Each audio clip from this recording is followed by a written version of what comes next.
واذكر عبدنا أيوب إذ نادى ربه أني مسني الشيطان بنصب وعذاب۔ اور ہمارے بندے ایوب کا بھی ذکر کر، جبکہ اس نے اپنے رب کو پکارا کہ مجھے شیطان نے رنج اور دکھ پہنچایا ہے۔ گویا آپ نے اس بیماری اور مصیبت کو اللہ تعالیٰ کی طرف منسوب نہیں فرمایا، بلکہ اللہ تعالیٰ کو اس سے مبرہ و پاک ٹھہرایا اور اسے شیطان کی طرف منسوب کیا۔ یوں نہیں کہا اللہ تو نے مجھے مصیبت میں ڈال دیا، بلکہ اس کو غیر اللہ یعنی شیطان کی جانب منسوب کیا۔ حدیث میں بھی اسی طرح آتا ہے، والشر ليس إليك، برائی تیری طرف سے نہیں ہے۔ آپ نے اپنی حالت کو بھی ایسے ہی پیش کیا اور یوں عرض کیا، أني مسني الضر وأنت أرحم الراحمين۔ اللہ تعالیٰ نے آپ کی التجا کو اسی لمحے شرف قبولیت سے نوازا۔ کتنے ہی موقع ایسے آئے تھے کہ اس سے قبل بھی آپ دعا کر سکتے تھے اور وہ قبول ہو جاتی، لیکن آپ نے صبر کا دامن تھامے رکھا۔ اسی لیے مدتوں سے ضرب المثل چلی آ رہی ہے صبر ایوب۔ جب آپ نے اپنے پروردگار سے اس انداز میں دعا مانگی تو اللہ تعالیٰ نے ان سے آزمائش ختم کر دی۔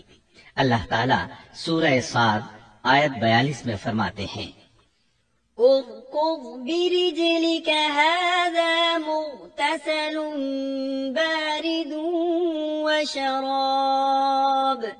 اپنا پاؤں مارو، یہ نہانے اور پینے کے لیے ٹھنڈا پانی ہے۔ جب انہوں نے پاؤں زمین پر مارا تو پانی کا چشمہ جاری ہو گیا۔ علماء کرام کہتے ہیں جب انہوں نے اس پانی سے غسل کیا تو جسم کے بیرونی حصے سے بیماری ختم ہو گئی، اور جو ہی پانی پیا جسم کے اندرونی حصے کی بیماری ختم ہو گئی، اور یہ اللہ عز و جل کا عظیم احسان ہے۔ پھر سے بالکل تندرست بن گئے، ان کی صحت و توانائی لوٹ آئی، ایسے صحت مند ہو گئے جیسے پہلے کبھی ہوا کرتے تھے۔ ان کی زوجہ محترمہ باہر سے گھر آئیں تو بالکل نہ پہچان سکیں۔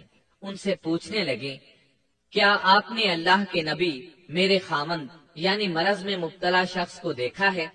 اللہ کی قسم جب میرے خاوند صحت مند تھے تو بالکل آپ جیسے تھے، میں نے آپ سے بڑھ کر ان سے ملتا جلتا آدمی آج تک نہیں دیکھا۔ اس پر ایوب علیہ السلام بولے، کیا تم نے مجھے پہچانا نہیں؟ انہوں نے حیران ہو کر پوچھا، آپ کون ہیں؟ تب وہ بولے، میں ایوب ہوں۔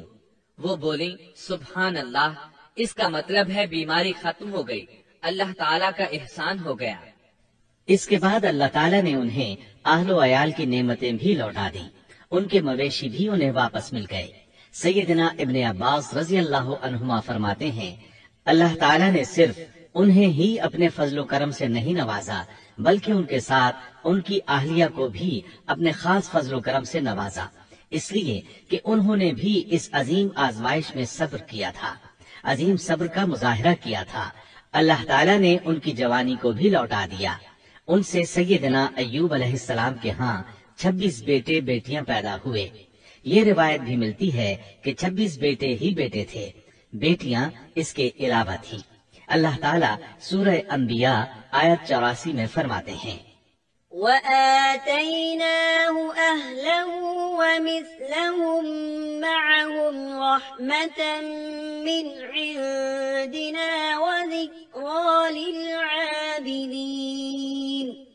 ہم نے اس کو اہل و عیال عطا فرمائے، بلکہ ان کے ساتھ ویسے ہی اور اپنی خاص مہربانی سے، تاکہ سچے بندوں کے لیے سبب نصیحت ہو۔ مطلب یہ کہ ان کی جوانی واپس کر دی، مال و دولت لوٹا دیا، اور یہ چیزیں انہیں فوراً واپس کر دی تھیں۔ جسمانی صحت بھی واپس فرمائی اور دنیاوی دولت بھی واپس کر دی۔ امام بخاری، امام احمد اور دیگر محدثین نبی کریم صلی اللہ علیہ وسلم سے روایت بیان کرتے ہیں کہ نبی کریم صلی اللہ علیہ وسلم نے فرمایا، جب سیدنا ایوب علیہ السلام غسل فرما رہے تھے تو ان پر ٹڈیوں کی موسلا دھار بارش ہونے لگی۔ یہ ٹڈیاں کیا تھیں؟ وہ سونے کی ٹڈیاں تھیں۔ اللہ تعالیٰ ان کو غسل کے دوران ہی اتارنے لگے۔ ایوب علیہ السلام نے ان کو کپڑے میں جمع کرنا شروع کیا۔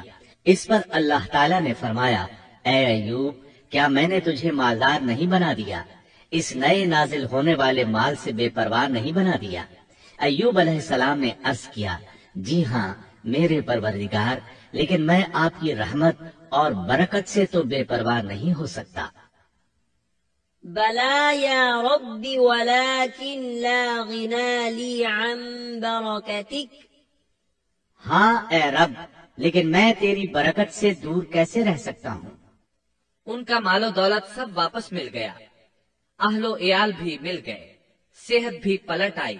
یہ سب اللہ کے خاص فضل و کرم سے تھا اور اس عظیم صبر کے صلے میں تھا جو انہوں نے کیا تھا۔ اللہ تعالیٰ نے ان کی اہلیہ محترمہ پر بھی نرمی فرمائی، جیسا کہ سورہ صاد آیت 44 میں فرماتے ہیں، وَخُذْ بِيَدِكَ ضِغْثًا۔ اور اپنے ہاتھ میں تنکوں کی ایک جھاڑو پکڑو۔ بالکل باریک تنکوں کی ایک جھاڑو لو، اس میں 100 تنکے ہوں، ان کو اکٹھا کر لو۔ اس کے بعد فرمایا، فَاضْرِبْ بِهِ وَلَا تَحْنَثْ۔ جھاڑو سے اسے مار اور قسم کے خلاف نہ کر۔ مطلب یہ کہ ایوب علیہ السلام نے اپنی بیوی کو 100 کوڑے مارنے کی قسم کھائی تھی۔ اللہ نے یہ تدبیر سمجھائی کہ 100 تنکوں کا جھاڑو لے کر ایک بار انہیں مارو اور قسم پوری کرو، قسم کی خلاف ورزی نہ کرو۔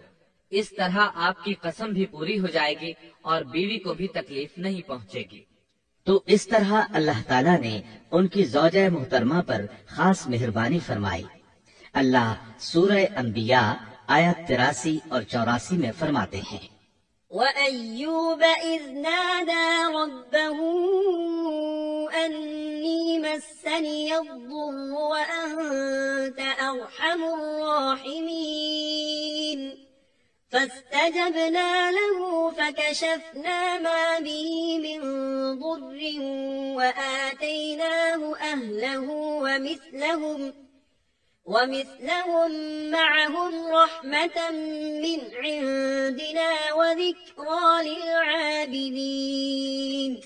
ایوب کی اس حالت کو یاد کرو جبکہ اس نے اپنے پروردگار کو پکارا کہ مجھے یہ بیماری لگ گئی ہے اور تو رحم کرنے والوں سے زیادہ رحم کرنے والا ہے۔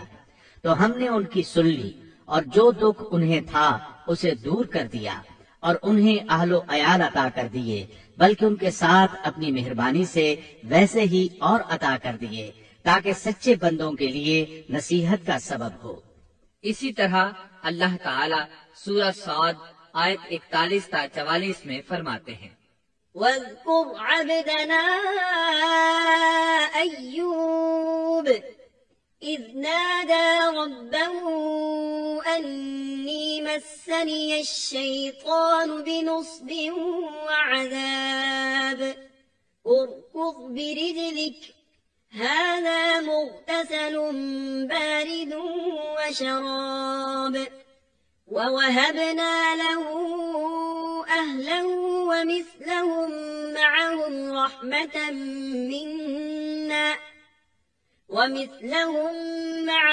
رَحْمَةً مِّنَّا وَذِكْرَى لِأُولِي الْأَلْبَابِ وَخُذْ بِيَدِكَ ضِغْثًا فَاضْرِبْ بِهِ وَلَا تَحْنَثْ إِنَّا وَجَدْنَاهُ صَابِرًا نِعْمَ الْعَبْدُ إِنَّهُ أَوَّابٌ۔